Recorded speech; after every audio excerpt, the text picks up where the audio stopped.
This Torah class is brought to you by TorahAnytime.com. Okay, Parsha Shemini. So it's very interesting how the very opening medrash in this week's Parsha really addresses what's going on in the Jewish world. Of course, we are all aware of the very sad passing of Reb Chaim Kanievsky Zatzal. We all saw, no doubt, images of the Levaya last Sunday.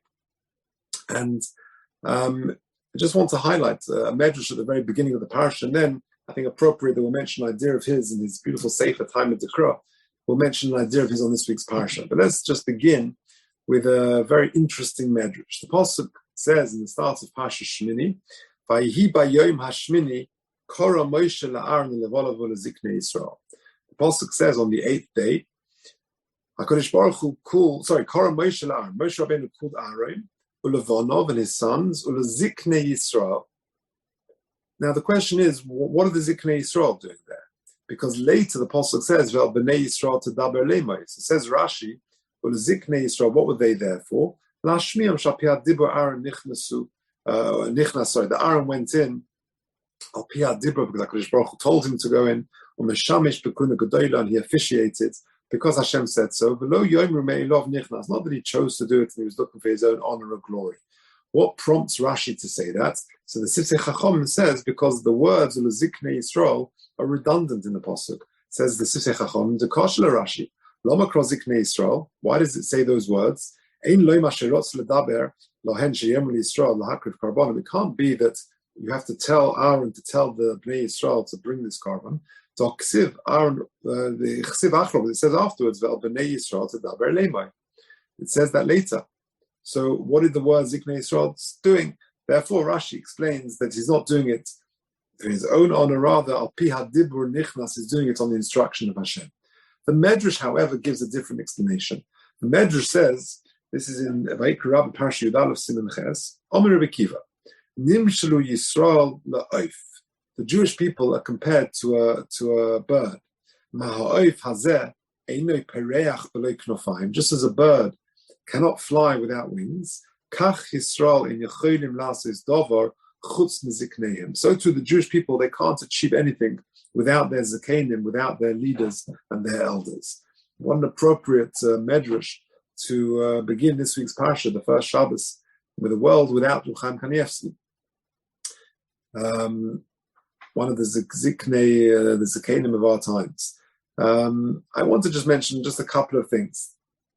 This is not a hesped, but I just, before we look at some of his Torah and his ideas on this Parsha, I just want to mention one thing. Well, he's, of course, well known for his total dedication to Limud HaTorah, his Kedusha, his Tzidkas. Here in London, I have the privilege of teaching together with Rabbi Hartman here in London, and he tells a fabulous story that I think is quite well known, but it's worth repeating. An amazing story. Rabbi Hartman, of course, writes, he edits the works of the Maharal. He's up to Baruch Hashem, I think his 40th Sefer now. And many, many years ago, he was working through the Sfarim of the Maharal, editing and writing his footnotes. And he comes across a statement of the Maharal, which says that Tchias HaMesim will begin at Ma'oras HaMachpelah K'mavua B'Chazal, like Chazal tell us. So Rabbi Hartman's job as the editor of these works is to find where Chazal say this. And he searches high and low, he can't find it anywhere. He looks on his computer and his Bar Ilan, his DBS, his Eitzah Chochmah, he can't find it. He even contacts a Talmud Chacham who lives in Hebron, who is an expert on all the Mamori Chazal of Ma'aras HaMachpelah, everything to do with Hebron and Ma'aras HaMachpelah. And he says to him, listen, Maharal says that Tchias HaMesim is going to begin at Ma'aras HaMachpelah, K'mavua b'Chazal, as Chazal say. Where did Chazal say this? The fellow says, wow, I didn't know he said that. Let me look into it. And he comes back a few days later and says, no, I can't find it, sorry. And so Reb Hartman had to write the notes saying, any day I don't know where the Maharal got this from, where Chazal say this. Okay. Sometime later, Rabbi Hartman was walking in Bnei Brak, and a miracle occurs. The miracle was that he comes across Reb Chaim Kanievsky on his own. We're used to all the images where people are thronging around him, swarms of people. and like the paparazzi. But years ago, it was easier to access. I remember going when I was in Yeshiva still, and going to him, and I'm walking in there, and it was just him and his Rebbetzin. It was Erev Shabbos. I remember going in there. It was easier to access than in the later years. Anyway, he sees Reb Chaim Kanievsky walking the streets of Bnei Brak, and he says, Rebbe, can I ask the Rav a question? Yeah, okay. So he says that the Maharal writes that Tchias HaMesim is going to originate in Ma'aras HaMachpelah, K'mavua b'Chazal, like Chazal say. Where do Chazal say this? So Reb Chaim says, ooh, the Maharal says that. Yeah.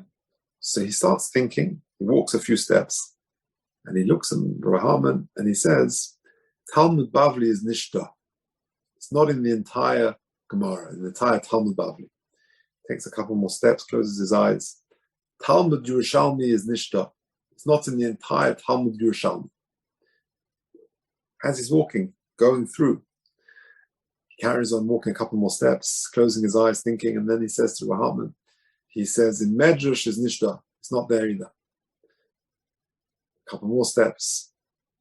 In Zoya, Nishta, not there either.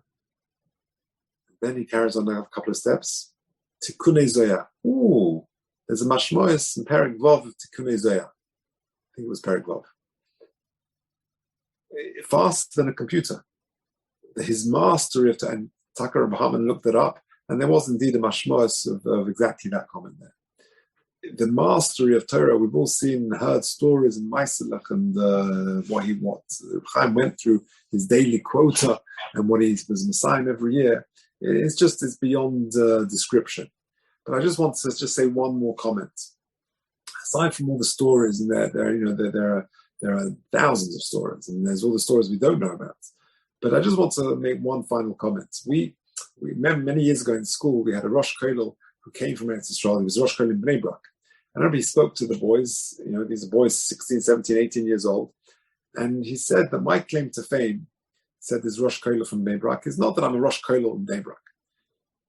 Clearly a huge Talmud Chacham. My claim to fame is that I was in Cheder with Reb Chaim Kanievsky. That's what he said. It's going back many years. So he said, I want to tell you boys something.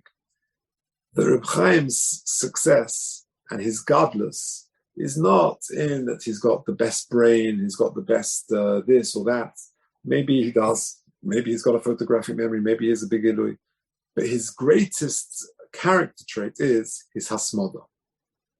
He's so diligent and he's so conscientious when it comes to limit Torah.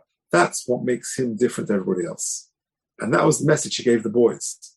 And when I spoke in school last Sunday to the school, Baruch Hashem, hundreds and hundreds of boys. But the message is, the stories are very nice. I could tell the stories. But more important is, what's the relatable take-home for the boys? The success in Torah is through diligence and perseverance and tenacity and dedication. That's really what creates greatness. Stories are wonderful. They're very entertaining. But the message is the tenacity and the dedication and the hasmoda. Let's just take a look at one idea of a plan before we move on. The Parsha tells us of the death of Nodov and Avihu.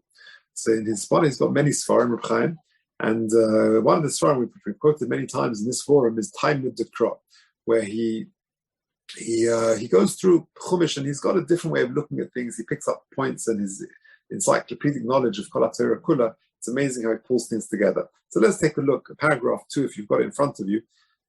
This is, if you're listening online, please email me at j.golker@gmail.com. I'll send you the handout. The Pasuk says, Vayikchu b'nei Aaron, Nodov v'Avihu ish machtosai vayidnu bo en eish. Nodov and Avihu take the fire. Vayosimu aleh koteres v'akrivu lifnei Hashem eish zara. They bring this strange foreign fire.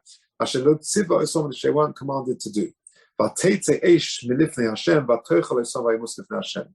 And fire comes out and it kills them. Vayomer Moshe and Aaron, who Asher did Hashem, etc. Pasuk Dalet. Vayikra Moshe el Mishael v'el Tzofon. Moshe Rabbeinu calls Mishael and El Tzofon, Bnei Uziel, the sons of Uziel, Doid Aaron, who was the uncle of Aaron, he was the brother of Amram. Take out the Mesim, Nodov and Avihu. Says Reb Chaim, time of the Torah, this is the next box in paragraph 2.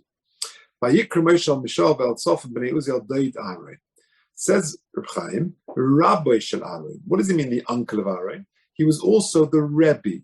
Uziel was the brother of Amram. Amram was Aaron HaKohen, Moshe and Aaron and Miriam's father's brother. He was one of 4 brothers. He was not only the uncle of Aaron, but he was his Rabbi, Rabbi Shel Aaron. Kach Kosav Berekeach Esther, Doeg Mordechai B'Shem Mordechai. So he's quoting this source, which says, in the name of the Medrash, that he was the Rebbe of Aaron HaKohen. V'yesh la'ayin, asked Reb Chaim, Lama kosvosei Torah kan, why does the Torah tell me this genealogy over here? The Mekoimai b'Parshas Vayera, Gabe Yichus b'nei Levi. Surely the place for it is in Parshas Vayera, where we talk about the Yichus, the genealogy of Shevet Levi. Why is it telling me this story here? V'yesh loymar, says Reb Chaim, da hapasuk ba liten tam lama kara dafka l'mishal vel tzafon. Because the Torah is giving an explanation why Moshe Rabbeinu specifically called Mishael and El Tzafon. Hari hoyulo harbe Yosef Krovin. There were people who were more closely related. We can explain by reference to the Yerushalmi and Brachas Perek Beis Halacha Ches.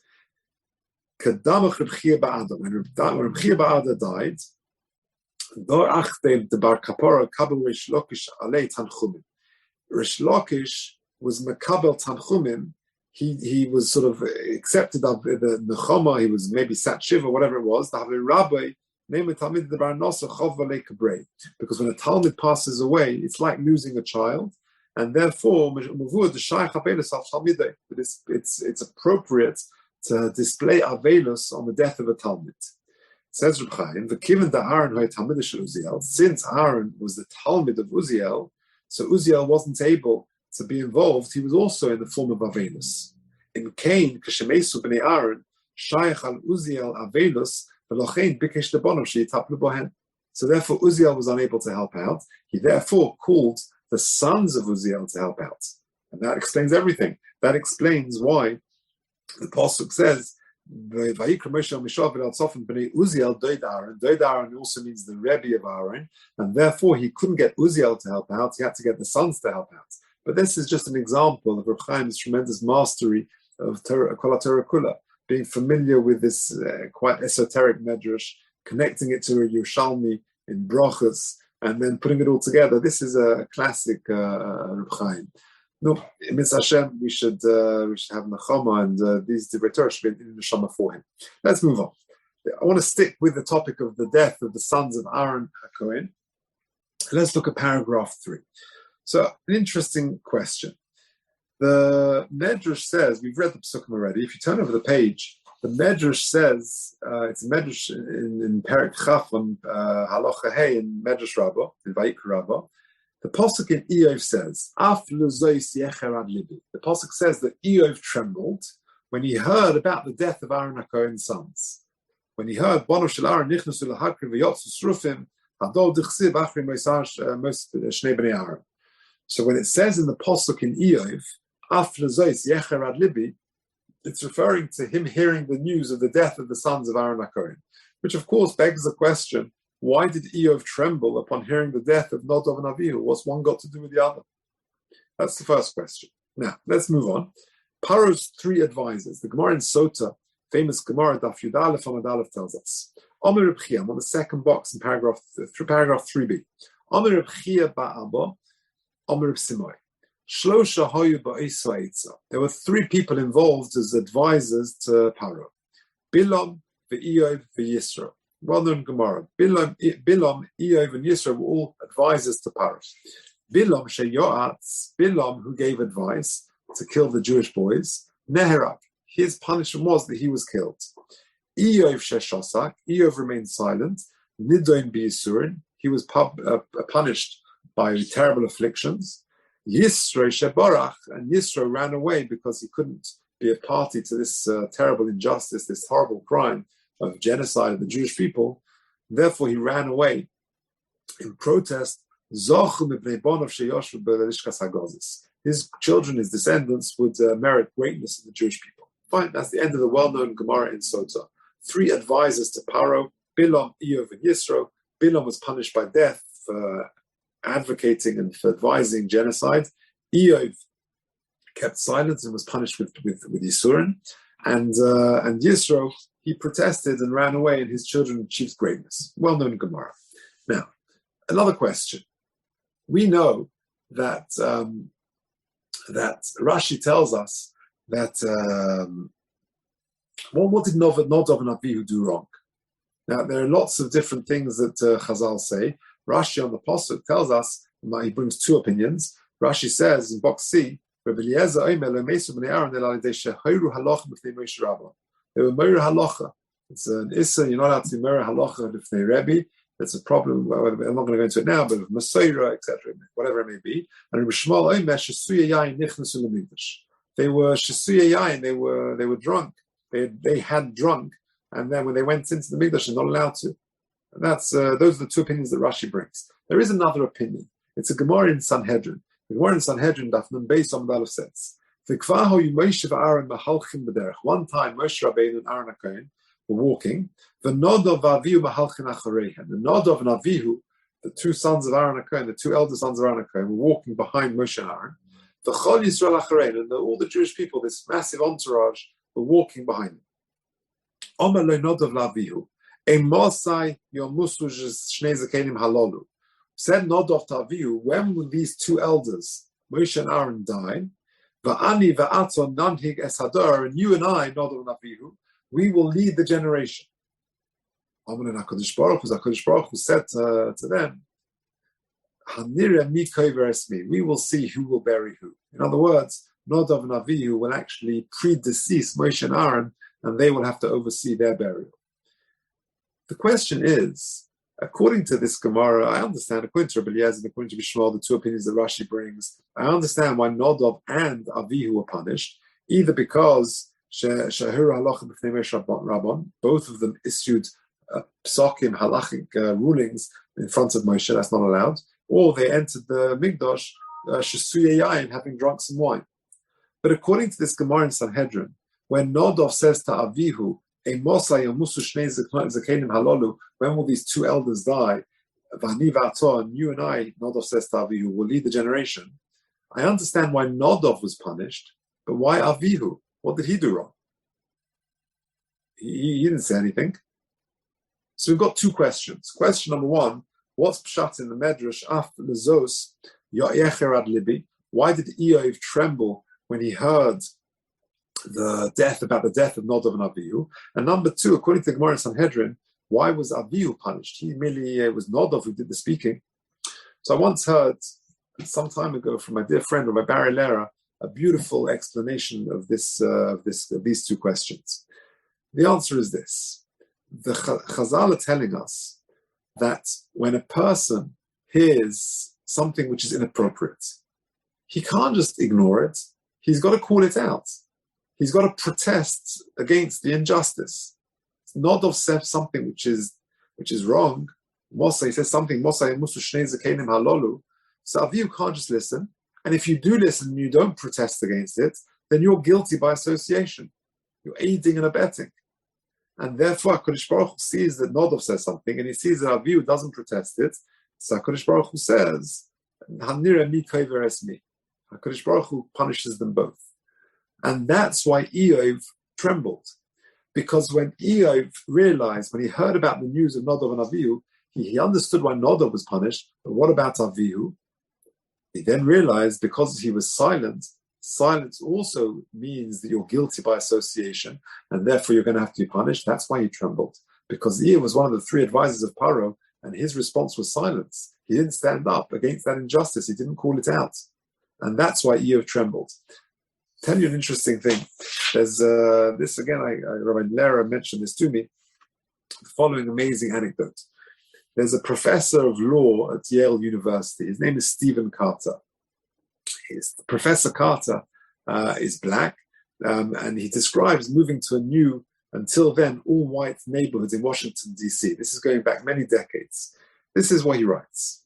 My two brothers and two sisters and I sat on the front steps, missing our playmates, as the movers carried in our furniture. Cars passed what was now our new house, slowing for a look, as did people on foot. We waited for somebody to say hello, to welcome us. Nobody did. I watched the strange new people passing us and wordlessly watching back. and I knew we were not welcome here. I knew we would not be liked here. I knew we would have no friends here. I knew we should not have moved here. I knew. And all at once, a white woman arriving home from work at the house across the street from ours turned and smiled with obvious delight and waved and called out, "Welcome," in a booming, confident voice that I would come to love. She bustled into her house only to emerge minutes later with a huge tray of cream cheese and jam sandwiches, which she carried to our porch and offered around with her ready smile, simultaneously feeding and greeting the children of a family she had never met, and a black family at that, with nothing to gain for herself. We were strangers, black strangers, and she went out of her way to make us feel welcome. The woman's name was Sarah Kestenbaum. So it's an amazing thing. It's an amazing thing, a tremendous Kiddush Hashem. But sometimes we see injustice in the world, but it's incumbent upon us to shout it out. Sarah Kestenbaum did this by ignoring the prejudice of the day and acting with kindness and with warmth. So that explains the two questions we have. Eov trembled when he heard about the death of Nadav and Avihu because he understood that silence is considered guilty, you're culpable for just not protesting, not shouting it out, and that's why Avihu was punished according to the opinion of the Gemara in Sanhedrin. Okay, let's move on to one final idea. Very interesting Das Sekenim, again related to the Parsha of the death of the sons of Aaron Cohen.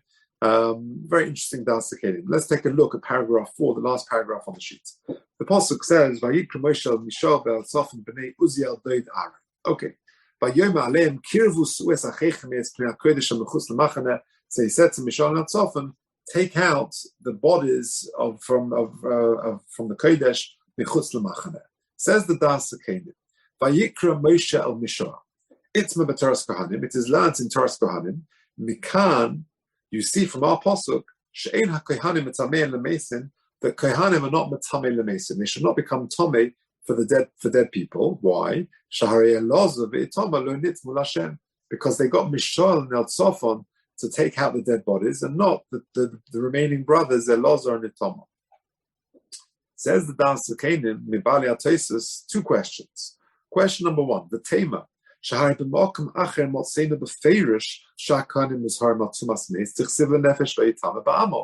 pasuk says mefurish elsewhere that kohanim are muzhar on tumas meis from the pasuk of lenefesh lo yitama ba'amov.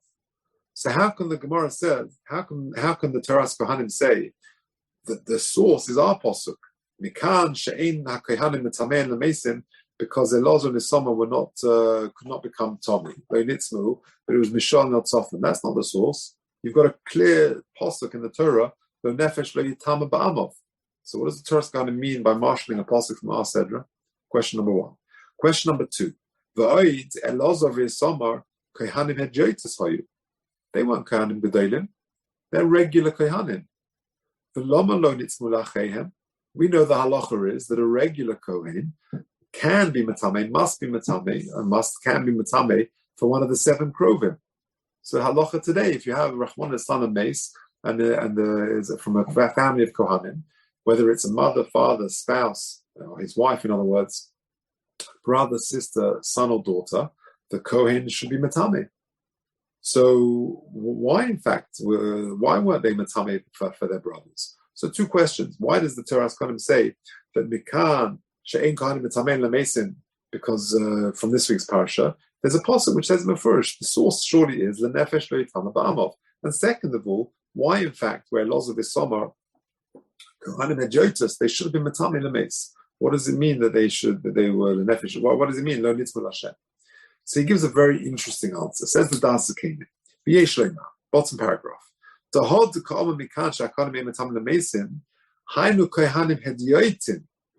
it says mikan she'ein metameim lemesim, kohanim kamim metamim lemesim, that's regular kohanim. But yoyim moshchosam, on the day where they're appointed, then she'ein metamim lekrovim, they cannot become tomei. Sheyesh lehem din kohanim gedolim, because they've got the din of kohanim gedolim.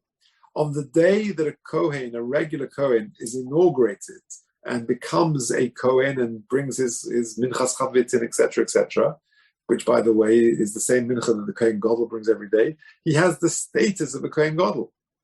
And therefore, That's why they couldn't be Matame.